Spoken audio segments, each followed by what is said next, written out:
DA নিয়ে আবারও খুব গুরুত্বপূর্ণ আপডেট। তো ভিডিওটি ১ সেকেন্ডের জন্য স্কিপ করবেন না, পুরোটা দেখবেন। আর আপনি যদি আমাদের চ্যানেলের নতুন দর্শক হয়ে থাকেন এবং চ্যানেলকে সাবস্ক্রাইব না করে থাকেন, তো অবশ্যই চ্যানেলকে সাবস্ক্রাইব করবেন এবং আমাদের পাশে থাকবেন।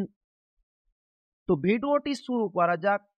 এই মহার্ঘ ভাতা বৃদ্ধি কি বাংলার সরকারি কর্মচারীদের সন্তুষ্ট করতে পারবে? কি বলছে সরকারি কর্মীরা?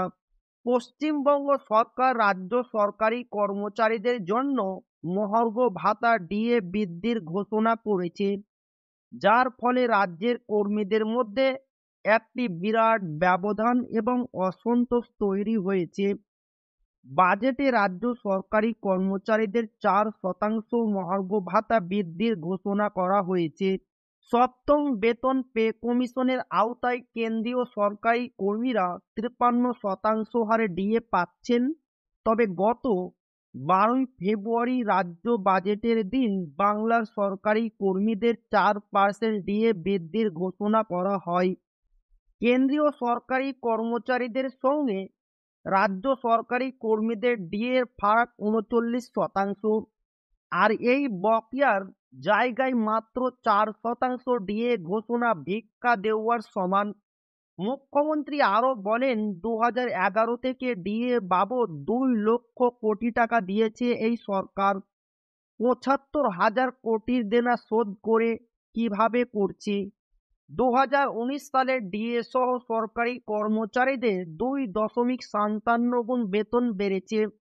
এবারের রাজ্য বাজেটে ৪% ডিএ বাড়িয়েছে। এখন কর্মীরা ১৮% আর ডিএ পান। রাজ্য বিধানসভায় রাজ্যপালের জবাবি ভাষণে মহার্ঘ ভাতা নিয়ে মুখ খুললেন মুখ্যমন্ত্রী মমতা বন্দ্যোপাধ্যায়। মমতা বলেন, অনেকে সরকারি কর্মীদের মাথা খারাপ করার চেষ্টা করেন। উৎসাহ কান দেবেন না। ২০১৯ সালে বাংলার ষষ্ঠ বেতন কমিশন চালু হয়। বাম আমলে কত ডিএ হয়েছিল? অনেকেই অনুমান করছেন এবার থেকে ১৪% বদলে ১৮% হারে ডিএ পাবেন লক্ষ লক্ষ কর্মী। ৪% ডিএ বা মহার্ঘ ভাতা বৃদ্ধির ঘোষণা হলেও তা খুশি করতে পারেনি বাংলার সরকারি কর্মীদের। এই পরিস্থিতিতে মিলল নতুন খবর। তো এই ছিল ডিএ নিয়ে খুব গুরুত্বপূর্ণ আপডেট, যা আপনাদের মাঝে শেয়ার করলাম। তো ভিডিওটি ভালো লাগলে অবশ্যই আপনার বন্ধুদের শেয়ার করবেন, যাতে তাদেরও উপকার হয়। আর আপনি যদি এখনো আমাদের চ্যানেলকে সাবস্ক্রাইব না করে থাকেন, তো অবশ্যই চ্যানেলকে সাবস্ক্রাইব করবেন এবং আমাদের পাশে থাকবেন। তো আবারও দেখা হবে ডিএ রিলেটেড খুব গুরুত্বপূর্ণ ভিডিওতে।